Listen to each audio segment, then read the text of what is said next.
ba'zida rozi qilib, ayolni og'riqqa rozi qildirib olishadi erkaklar. Boshida yaxshi ko'rgan, keyinchalik kelib shunaqa bo'lishi mumkin, bir-biriga interes qolmaydi. Pok emasda emotsiyalar. Ko'p bundan tashqari, lekin asosiy 3 ta narsa buzilganda. Bu muhim. Bu munosabatlarni mustahkamlaydi. Bu hurmatni, bir-biriga ishonchni mustahkamlaydi. O'zingizda ham shu narsaga kirgizayotgan men ayollarni juda ko'p to'xtataman. Hech qachon ustiga ayollar baxtli bo'lmaydi. Yo'ldan hozir ayollar nechtasi ersiz yashashni o'zi tanlayapti. Postelda hech qanday muammo yo'q, lekin erim xiyonat qildi. Endi kechira olmayapman. Ichimda shubha gumonlar meni tark etmayapti. Maslahat bering ustoz. Postelda hech qanday muammo yo'qligini qayerdan bildingiz? O'zi bitta odam bilan bo'lgan bo'lsangiz, endi deb o'ylayman. Qayerdan bildingiz? Siz bu haqida nima bilasiz? Jinsiy aloqa deganda nimani bilasiz? Va hamma xiyonat ham faqat jinsiy aloqa uchun bo'lmaydi. 3 ta holatda asosiy xiyonatning 3 ta sababi bor. Fikrlar bir-biriga to'g'ri kelmay qolgan paytda o'sish. Erkak o'sib ketdi, ayol qolib ketadi, rivojlanish. Farq o'ynagan paytda birinchi xiyonat sababi. Ikkinchisi emotsiyalarda do'stlik, ishonch tuyg'usi qolmaganda xiyonat bo'ladi. Yo bunga ishonmay qo'ygan, yo bunga ishonmay qo'ygan, ichidan bir-biriga xafa. Pok emasda emotsiyalar. Uchinchisi tana. Tana qoniqmay qolgan paytda jinsiy hayot. 3 ta asosiy erkaklarni qilayotgan xiyonatining asosiy katta blogi 3 ta narsada. Ko'p bundan tashqari, lekin asosiy 3 ta narsa buzilganda. Jinsiy, ko'pincha menga ayollar shunaqa dedimi, o'zi xatolik bor deydi. Bu haqda gapirdimi, buni ilib ketdimi? Buni o'zida xatolik bor. Siz jinsiy hayot haqida nimani bilasiz? Siz uverensiz. Tajribangiz ko'p bo'lmagandir, qayerdan bilasiz zo'rligini? Men tajribangiz ko'p bo'lib buni buzayotgan bo'lsangiz, bilmadim. Jinsiy aloqadagi bilasizmi katta xatolik nimada? Jinsiy aloqani u uchun deb bilganingiz. Uni qondirish uchun agar jinsiy aloqaga kirishsang, bu katta xato. O'zi erkaklar jinsiy aloqadan nimadan maza qiladi bilasizmi? Ayol o'z qoniqqan paytidan maza qiladi birinchisi. O'zingiz uchun agar o'zingiz qoniqib, o'zingiz o'sha narsadan to'laqonlik o'zingiz uchun bo'lsa, o'sha egoistichni bo'lish kerak. O'shandan erkak kishi maza qiladi. Birinchi faktorlar, uni ichida ko'p. Gрамотность deyman har doim. Jinsiy aloqada gрамотность. Bizda yo'q bu narsa, chunki bizga uyat-ku bu so'z. Hozir men gapiryapman, meni ham rosa kommentariyada yozishadi. Voy, Dilrabo bu temani gapirmasdi-ku, teginmasdi-ku. Munosabatlarda bu juda ham muhim. Nima uchun teginmasligimiz kerak? Nima uchun ochmasligimiz kerak? Bundan farzandlar dunyoga keladi. Bu ehtiroslar bizga yuqoridan berilgan. O'zimiz o'ylab topmaganmiz. Bu muhim. Bu munosabatlarni mustahkamlaydi. Bu hurmatni, bir-biriga ishonchni mustahkamlaydi. Качество deb bekor har doim качество deyman. Количество emas, soni emas, balki sifati bo'lishi kerak. Qancha qayerda o'qigansiz bu bo'yicha? Nechta joyda o'qigansiz? Jinsiy aloqa bo'yicha kurslar, kitoblar nimalarni o'qigansiz, nimalarni bilasiz? Как раз kecha prямой efirda ham shu haqida zo'r gapirdingiz. Ayol bilan erkak birga bo'ldimi? Xoh o'tda nikohmi, nikoh yo'qmi, lekin уже birlashib qoladi. Da. Ayol bilan erkak tanib aloqalarini qildimi, energiya birlashadi. Bo'ldi, bitta to'laqonlik, bitta doiraga aylanadi. Munosabatlar 2 kishidan iborat bo'ladi. 3 kishidan emas. Sevgi 2 kishining o'rtasida bo'ladi, 3 kishidan emas. Agar u joyda 3-chi odam bo'lsa-chi? Bu sevgi emas, bu munosabatlar emas. Bu yerda xohishlar qondirilyapti, bu yerda ego yashayapti. Bu yerda isbot, bu yerda sodqinlik, bu yerda yolg'on bor-ku. Bu yerda yolg'on bor. Qachon yolg'on bor joy zo'r bo'lgan eding? Sevgi 2 kishi o'rtasida bo'ladi. lekin siz bittasi bilan yashayapsiz, boshqasini sevayotgan bo'lsangiz, siz yolg'onchisiz. Bundan hech narsa chiqmaydi. Bundan hech narsa chiqmaydi, uzoqqa borilmaydi bu. O'zingizni ham shu narsaga kirgizayotgan men ayollarni juda ko'p to'xtataman. To'xtang deyman, bunga o'zingizni kirgizmang deyman.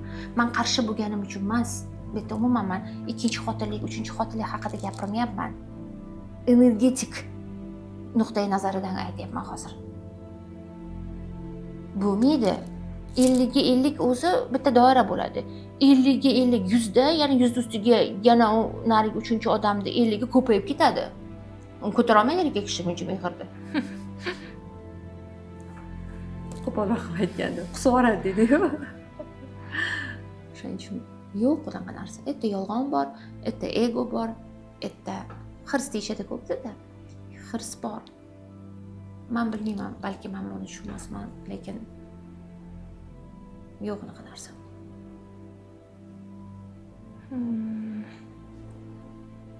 Aytishadi anaqa savob uchun qilganman, savob uchun men kelishadi, shunaqa er-xotin kelishadi. Erim ikkinchi xotin olmoqchi ekan. Men yo'q deyapman, biz psixologga keling. Juda ham ko'p kelishadi. Birinchi er aytgan joyga borib keladi, din ulamollariga borib olib boradi xotinini. Mumkin bu sunnat, bu anaqa. Keyin aytadiki, ko'pincha ayollar, endi yuridi psixologga boramiz deydi. Kelgan payti menga har tomonlama buni savobligini, bitta oilada bitta ayolni yomon yo'ldan qaytarayotganligini ta'kidlashadi. Savobni ko'zi, qoshi bo'yalgan, ishlaydigan, qo'l oyog'i butun odamga qilmaydi deyman. Boring, ko'r ayolni oling, oyog'i yo'q ayolni oling. Buni haqiqiy savob.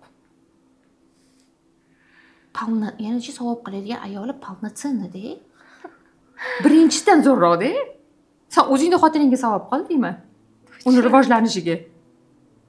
Savobda u o'ziga to'la, takaya, krutaya, vся пахнущая такая, keladigan, o'ziga qaragan, chiroyli, tanizi gel, ishlaydigan, mashinasi bor.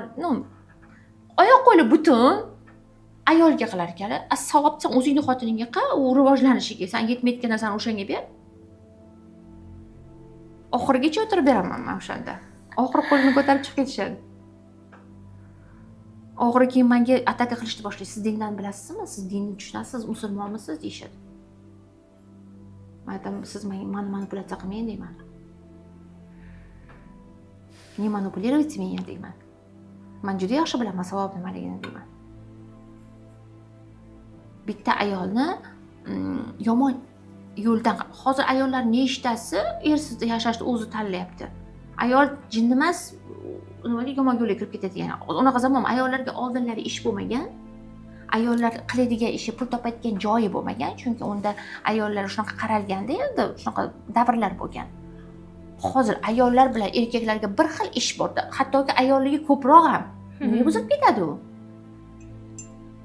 Ayol buzilib ketmaydi. Polnoценность uchun hamma narsa bor hozir ayollarga. Qutqarmay qo'ya qoling finansiy tarafdan uni. Undan ko'ra ayting, aytaman, ayting, hirsim deb ayting, nima qilasan deb deyman. Sen undan ko'ra ayting, senga mana bu narsa yetishmayapti menga sendan. Keyin o'shani qilaylik birga. Uni o'rniga bitta odam olib kelib qo'yaman degunizcha. Bu og'riq, bu karma. Bu og'riq. Sen bir ayolga og'riq beryapsan. Buni javobi juda ham katta to'lov bilan keladi. Juda kuchli to'lov bilan keladi. Ba'zida rozi qilib, ayolni og'riqqa rozi qildirib olishadi erkaklar. Yig'lab rozi bo'ladi.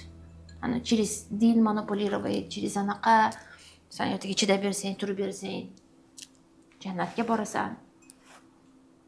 Qolgan umrini azob bilan o'tkazib jannatga borasan degan narsani men bilmayman. Hech qayerda odam o'ziga azob berish kerak demagan-ku. Qayerda yozilgan ayting menga? Mana o'zingiz dindan xabaringiz bor. Endi это manipulyatsiya все. Это manipulyatsiya. Aytayotgan narsalaringizni hamma erkak ham bilmaydi yoki qabul qilgisi kelmaydi. Men o'zim qanday mana hozir erkaklar chiqishimdan ma'noni qilib tashlashadi, bilaman. Men haqiqatni gapiryapman-ku. Erkaklar ham biladi men haqiqatni gapirayotganimni. Ichlardan bilishadi. Ayolingizga savob qiling. Maksimal harakat qiling. Shunda to'g'rilanmasa, uni qo'yib yuborib, boshqa ayolni oling mayli. Ustiga usti qilmang bu narsalarni, kerak emas. Hech qachon ustiga usti ayollar baxtli bo'lmaydi.